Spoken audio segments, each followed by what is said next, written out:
Explain the answer. Anyone can tell me. Starch receptor, if removed from the urinary bladder, what happen?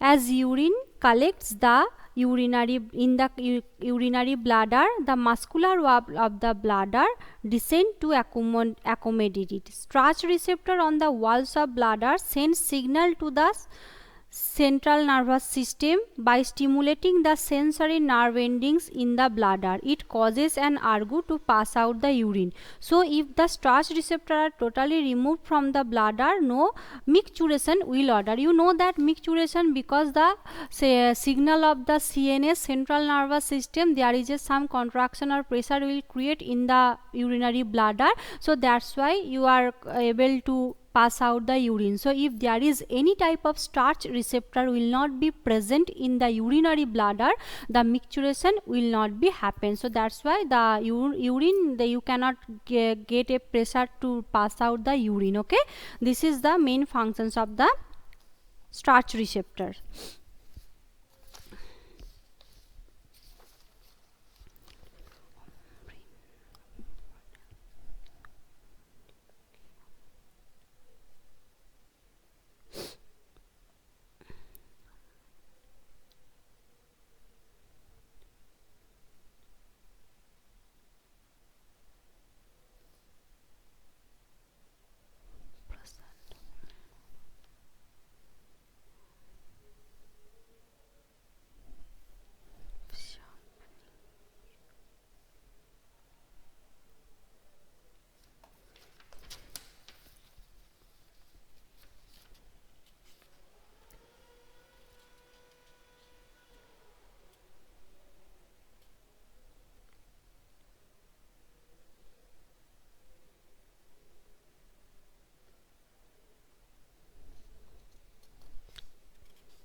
Okay.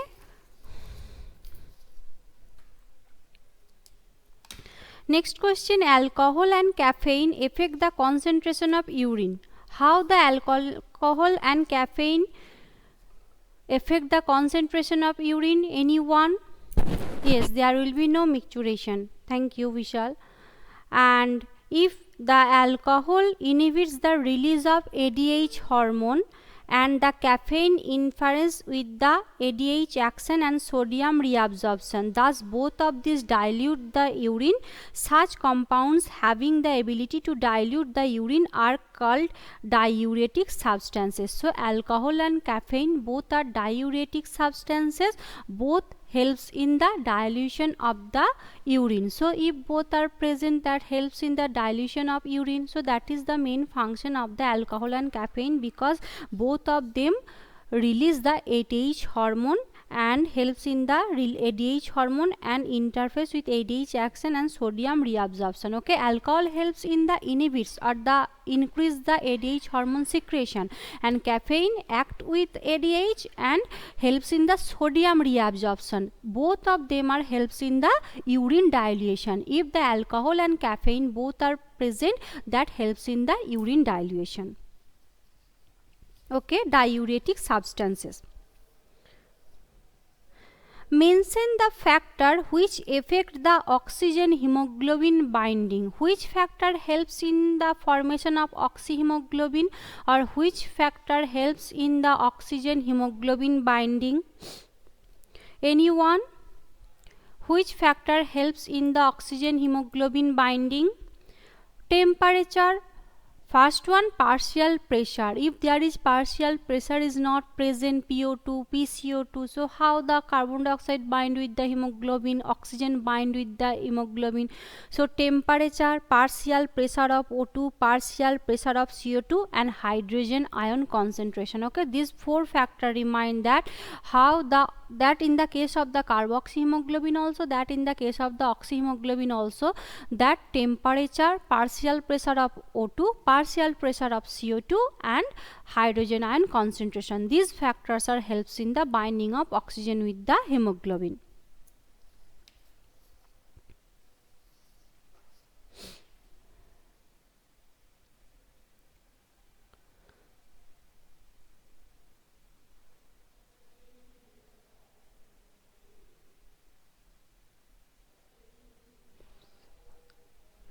Suppose the terminal ends of axon are in contact with dendrites of 3 adjacent neurons. What direction will the nerve impulse of the axon follow? So one axon touch or attached with the nerve ending of the 3 dendrites. So how the nerve impulse follow or axon follow the nerve impulse? So the terminal, repeat that question. Suppose the terminal end of axon are in contact with dendrites of 3 adjacent neurons. Okay, so terminal end of axons are in contact with dendrites of 3 adjacent neurons. What direction will the nerve impulse of axon follow? If the axon ending attached with the dendrites, how the nerve impulse will follow?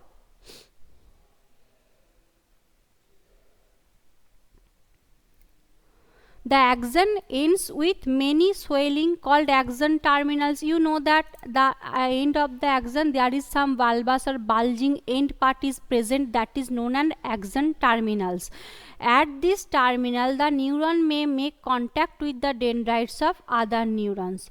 The nerve impulse of the axon will travel in all the 3 neurons if the terminal ends of axon are in contact with the dendrites of 3 adjacent neurons. Okay, these 3 terminal end of axon are in contact with dendrites of 3 adjacent neuron. What direction will the nerve impulse of the axon follow? The axon ends with many small swelling, that is known as axon terminals. At these terminals, the nerve may make contact with the dendrites of other neurons. Okay, so these dendrites neurons are also present and other neurons also make contact with that. The nerve impulse of axon travel in all these 3 neurons. Okay, if the terminal end of axon are in contact with the dendrites of 3 adjacent neurons. If these 3 adjacent neurons are totally attached with this axon, obviously the nerve impulse follow through this axon or these through nerve endings. Okay,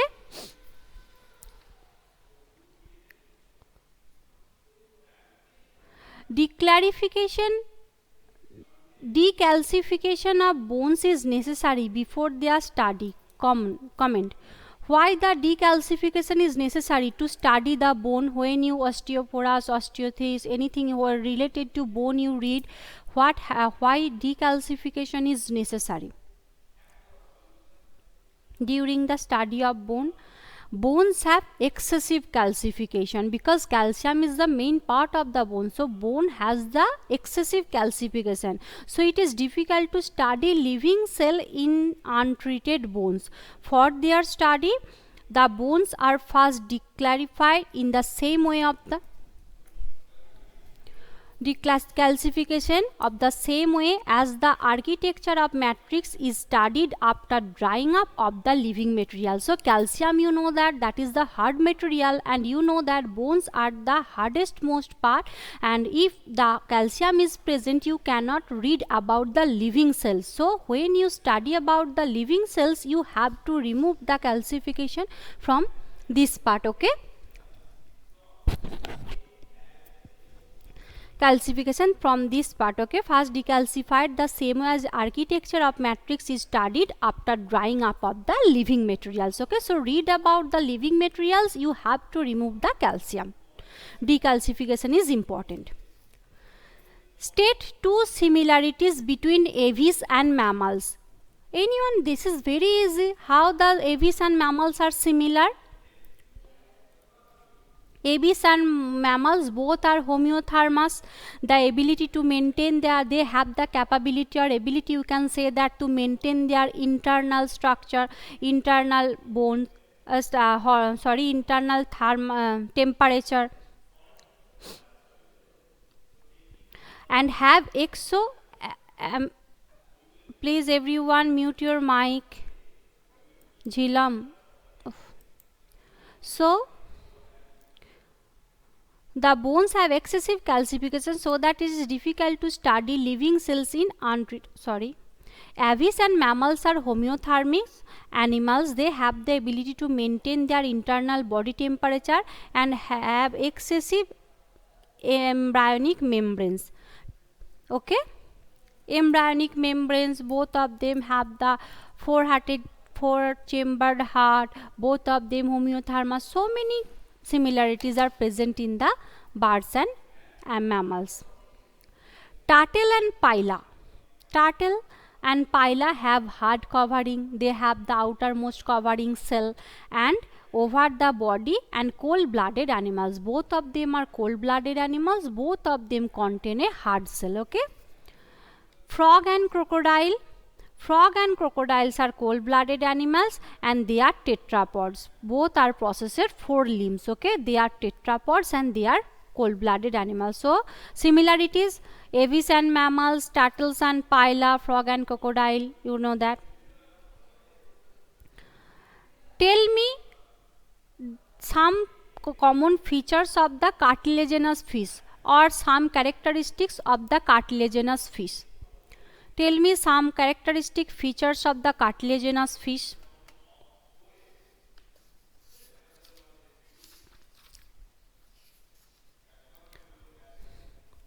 Features of cartilaginous fishes. Cartilaginous endoskeleton, there is must be a hard endoskeleton must be present. These are mostly marine, poikilothermic, cold-blooded. Sorry. They are poikilothermic, they have endoskeleton, they are mostly marine. Notochord is persistent throughout the life. The skin is tough, containing minute placoid scales. Heart is 2-chambered with 1 auricle. They are fishes, so they have 2-chambered heart, 1 auricle, 1 ventricle. Tail fin is always heterocercal. In males, pelvic fins bear claspers, okay. Male, they contain a claspers, okay. So these are the features. So first one, endoskeleton present. Second one, they are mostly marine. Third one, they are poikilothermic. Fourth one, their skin is tough and containing minute placoid scale, okay. And the heart is 2-chambered with 1 auricle and 1 ventricle. Tail fin is always heterocercal. In males, pelvic fins bear claspers, okay.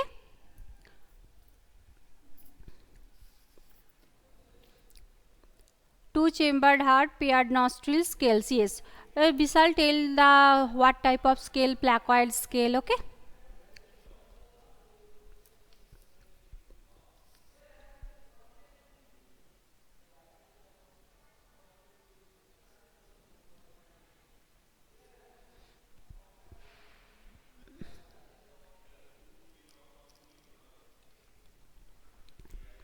A person visited agricultural field and observed that the growth yield of sugarcane crop is very low. So one person, they started to grow the sugarcane, but he did not get its good result. So discuss the application of some PGR, plant growth regulators. PGR means that is the hormones. Plant growth regulators, who regulates the growth of the plant? Obviously hormones. So the plant growth regulators for the increasing crop yield. What are PGRs? Give examples. How can the yield of sugarcane be increased? How can we increase the growth of the sugarcane?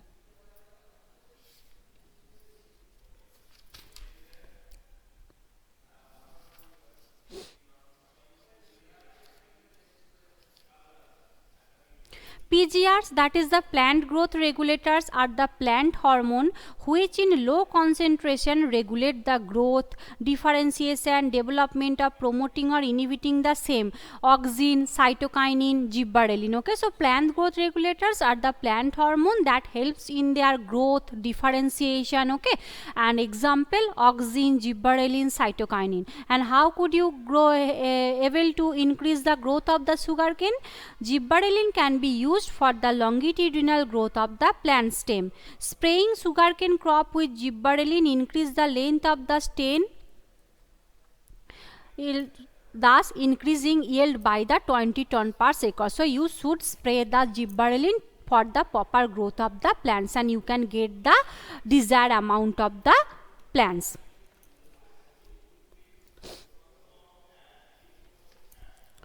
Name the physical properties of water on which transpiration depends that derives ascent of xylem sap. So what is the physical property or what is the characteristics of the water that helps in the transpiration in the xylem sap?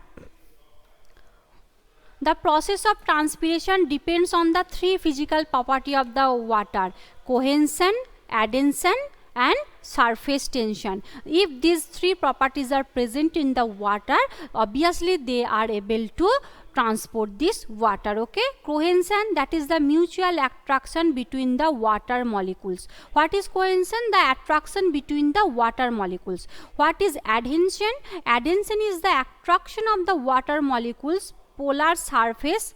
Okay, there is the surface of the tertiary elements, that is the surface attraction. And another one, surface tension, mean water molecule give or attract to each other in the liquid phase more than the water in the gaseous phase. Okay, surface tension mean water molecules high tension are attracted to the each other in the liquid phase more than to water in the glucose phase. Okay,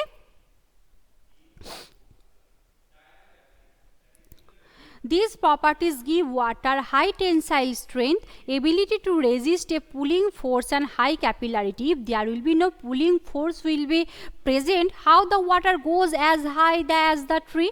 Because you know that the length of some trees are very high. So if there is surface tension, if there is no pulling attraction which is not present, the water never goes thus opposite to the gravitational force on that high altitude. Okay, so in the devotional leaves, the stomata are then the small diameter of the tertiary elements, the tracheids and vessel elements. Okay,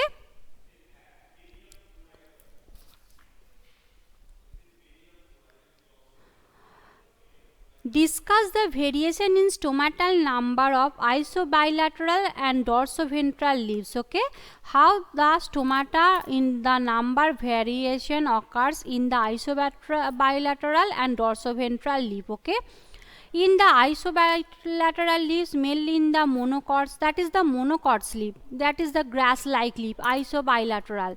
There are approximately same number of stomata found on the both upper and lower surface. Okay, but equal in the both surface. In dorsoventral leaves foundly main in dicots, the stomata are very few, that is the normal plants, you can see that is the dicots. They have the more stomata in the lower surface than the upper surface. In case of isobilateral, both the surface contain equal number of the stomata, but in the case of the dorsoventrale, there is the upper surface contain low number of the stomata and the lower surface contain the more amount of the stomata. Okay,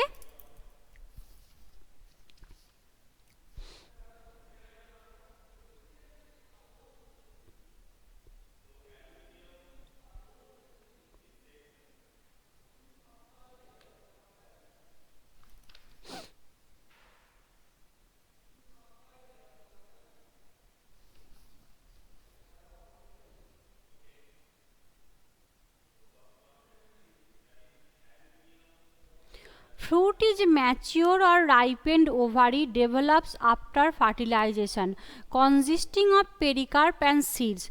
What are false fruit and true fruits? False fruit develop from the fertilized ovary called true fruits, mango, and false fruit develop from any part of the flower along with ovary called false fruit, but not from the ovary. True fruit, they are directly developed from the ovary, but false fruit, mango just like, and the apple, that is developed from the pericarp. So the fruit, that is the different parts of the ovary but not directly from the ovary. Okay, that is known as the false fruit.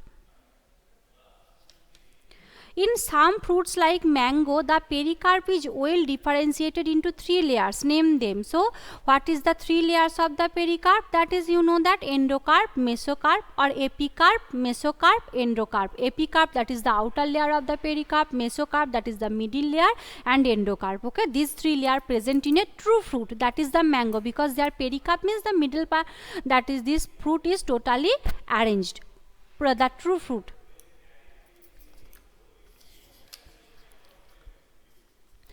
Muscles generally fatigue, but red muscle fibers can work for a prolonged period. Validate the statement. You know that after some time muscles also get tired, they also get fatigued, but why the red muscle continue the work for a long period of time? If continuous contraction and relaxation in the muscle continue for longer duration, then lactic acid start accumulating in the muscles. The accumulation of lactic acid leads to muscle fatigue and pain in experience. Do you know that when we are running very much, we are doing that stressful work, our muscles are getting tired and we cannot, there is some pain, because if continuously we contraction and relaxation and we perform different work by these muscles, there is must be, because you know that all these things occurs by the energy that present in our muscles. If there is the oxygen is totally used by our work, so there is some anaerobic respiration occurs, so that's why lactic acid started to accumulated in the muscles, so we gain some pain. But the red muscle fiber oxygen reservoir in the form of monoglobin, anaerobic conditions are not created quickly, thus it avoids the muscle fatigue and contracts longer period without fatigue. So it is red muscles have the capability to oxygen reserve due to the presence of myoglobulin. Okay, so that's why if there is more amount of oxygen present, so there is no chance to get the fatigue that muscles. Okay, so this is up to for the today. We will continue and we will discuss more question in my next video. Okay, thank you very much everyone. Bye everyone. I don't know Vishal, I think that will be updated in your website very soon. I just heard that 12th February, but it is not confirmed date. Okay, thank you.